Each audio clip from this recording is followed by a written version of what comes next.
Salam sejahtera Malaysia, terima kasih kerana menonton video-video dalam channel ini. Sebelum kita mula, jangan lupa untuk tekan tombol subscribe, share, like dan komen. Let's go! Salam sejahtera dan salam perpaduan kepada seluruh rakyat Malaysia. Berita panas hari ini dipetik daripada FMT bertajuk Muhyiddin sentuh isu kalimah Allah, tak hormat titah Raja Melayu. Berita penuh, Pengerusi Perikatan Nasional Muhyiddin Yassin dibidas kerana tidak menghormati titah Raja Melayu yang mahu semua pihak tidak membangkitkan isu penggunaan kalimah Allah sehingga Majlis Raja-Raja buat keputusan muktamad. Menteri Dalam Negeri Saifuddin Nasution berkata, ucapan Muhyiddin di Kapar, Selangor pada Ahad lepas yang menyentuh isu tersebut menunjukkan pemimpin utama PN itu tidak menghormati nasihat Raja Melayu. Kalau sebagai pemimpin politik Melayu Islam tidak boleh menghormati nasihat raja-raja, percayalah orang macam ini tak akan menghormati sama sekali rakyatnya sendiri. Dia akan terus bernafsu dalam politik dengan cara memainkan isu seperti ini, walaupun Majlis Raja-Raja nasihat sebaliknya, katanya pada sidang media di Ibu Pejabat PKR Kedah.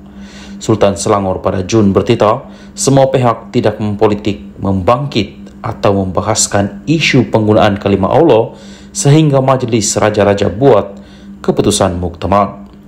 Sultan Syarafuddin Idris Shah mengizinkan isu penggunaan kalimah Allah dalam kalangan orang bukan Islam di Sabah dan Sarawak dibincangkan dalam Majlis Kebangsaan bagi Hal Ehwal Agama Islam Malaysia pada Ogos, dan hasilnya akan diangkat ke penelitian Majlis Raja-Raja pada Oktober. Terdahulu, pada Mei, Perdana Menteri Anwar Ibrahim memaklumkan yang di-Pertuan Agong memperkenan kes dirujuk ke MKI bagi memperkemas peraturan bahawa kalimah Allah tidak boleh dipakai oleh orang bukan Islam di tanah Melayu dan dibolehkan di Sabah dan Sarawak dengan syarat tertentu. Isu ini tidak boleh dipolitikan, kedegilan Muhyiddin amat dikesali, kata Saifuddin. Titah Sultan Selangor menyusuli taklimat Anwar berhubung keputusan kerajaan tidak meneruskan rayuan terhadap keputusan Mahkamah Tinggi Kuala Lumpur mengenai hak seorang penganut Kristian dari Sarawak menggunakan kalimah Allah bagi tujuan pembelajaran agamanya. Rayuan tidak diteruskan kerana keputusan kes itu berdasarkan percanggahan di antara arahan pentadbiran Kementerian Dalam Negeri 1986 dan keputusan dasar Jemaah Menteri tahun sama menurut Saifuddin selaku menteri. Beliau mengingatkan semua pihak bahawa keputusan mahkamah ketika ini berkaitan rampasan bahan penerbitan bukan dari sudut ketuhanan.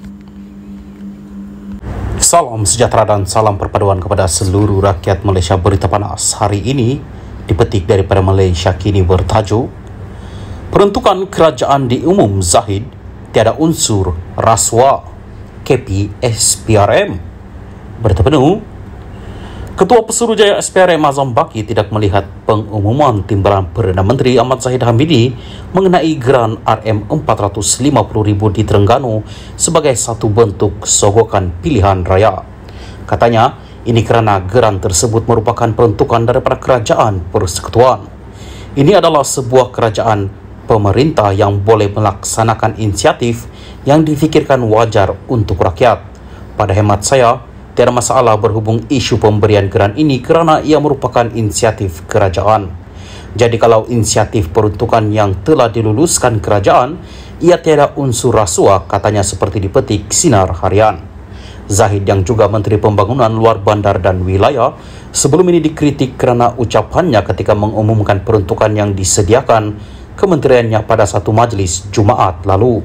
Selepas mendedahkan kementerian akan memberi RM250,000 kepada Majlis Belia Terengganu dan RM200,000 kepada pasukan bermotosikal di seluruh negeri itu, Zahid kemudian meminta belia yang hadir pada majlis itu mengundi gelombang biru dan merah pada pilihan raya negeri 12 Ogos ini. Presiden muda Syed Siddiq Syed Abdul Rahman yang membidas ucapan Zahid itu tidak berpuas hati dengan kenyataan SPRM. Bantuan diumumkan di tengah-tengah musim kempen pilihan raya dengan syarat undi mereka. Ini jelas sokongan untuk beli undi. Jangan normalisasikan rasuah. Apa yang salah tetap salah, katanya pada caipan di Twitter hari ini. Zahid telah menafikan dia mahu menormalisasikan rasuah atau pengumumannya sehari sebelum hari penamaan calon itu sebagai sokongan kepada pengundi. Salam sejahtera dan salam perpaduan kepada seluruh rakyat Malaysia. Berita panas hari ini bertajuk Gelombang besar memihak PN di Kedah sudah berlalu. Berita penuh, gelombang besar penolakan BN di Kedah seperti yang berlaku pada pilihan raya umum ke-15 telah reda dan berlalu, kata pengurusi BN Kedah, Madzir Khalid. Secara pribadi, Madzir berkata dia yakin akan berlaku perubahan di Kedah pada pilihan raya negeri kali ini. Gelombang yang berlaku pada November tahun lalu memang sangat besar hingga membolehkan Perikatan Nasional PN mendapat terlalu banyak undi. Tetapi dalam PRU 14, yaitu sebelum gelombang itu wujud, PAS cuma menang 15 kerusi sahaja dan tidak dapat menubuhkan kerajaan. Yang menubuhkan kerajaan ketika itu adalah Pakatan Harapan PH sebelum kerajaan itu diambil alih PAS di tengah jalan.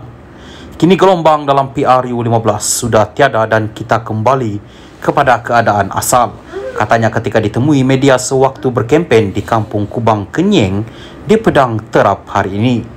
Pada PRU 15 November lalu, PN memenangi 13 daripada 14 kerusi parlimen yang dipertandingkan. Mereka yang tumbang termasuk Dr. Mahathir Mohamad dan anaknya Mukris yang pernah menjadi Menteri Besar sebanyak 2 kali. Malah kedua-dua mereka hilang wang pertaruhan masing-masing. BN pada PRN Kedah kali ini membentuk kerjasama dengan PH bagi berdepan PN dalam usaha merempas kembali negeri tersebut. Pada PRN Kedah 12 Ogos nanti, BN mempertaruhkan 15 calonnya bagi berdepan cabaran PN, manakala PH bertanding di 16 kerusi.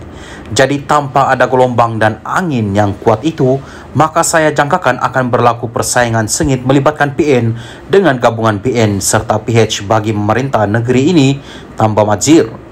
Pada pilihan raya 2008, BN digulingkan selepas Pakatan Harapan memenangi 18 daripada 36 kerusi, manakala PAS berjaya mendapat 15 kerusi. Bagaimanapun, kerajaan negeri pimpinan PH tumbang pada 2020 menyebabkan pemimpin PAS Muhammad Sanusi MD Nor menggantikan Mukris sebagai Menteri Besar. Mengulas lanjut, Madzir berkata, rakyat Kedah mula menyedari betapa mereka tidak boleh menolak BN begitu saja setelah melihat perbezaan hikmat antara wakil rakyat BN dan PN di kawasan tersebut. Dalam PRU 15 yang datang pada waktu itu bukan angin biasa-biasa, sebaliknya ribu taufan yang menyebelahi PN. Penilaian untuk mengundi sudah tidak bergantung kepada hikmat tetapi lebih kepada sentimen agar terus menolak BN walau siapapun calonnya. Disebabkan itu, saya sering ingatkan agar rakyat mengundi kerana perhikmatan dan bukan kerana gelombang. Fikir semula apa manfaat yang mereka terima jika sekadar menderu mengikut gelombang tanpa menilai perkara-perkara lain termasuk hikmat bakal diberikan wakil rakyat, katanya.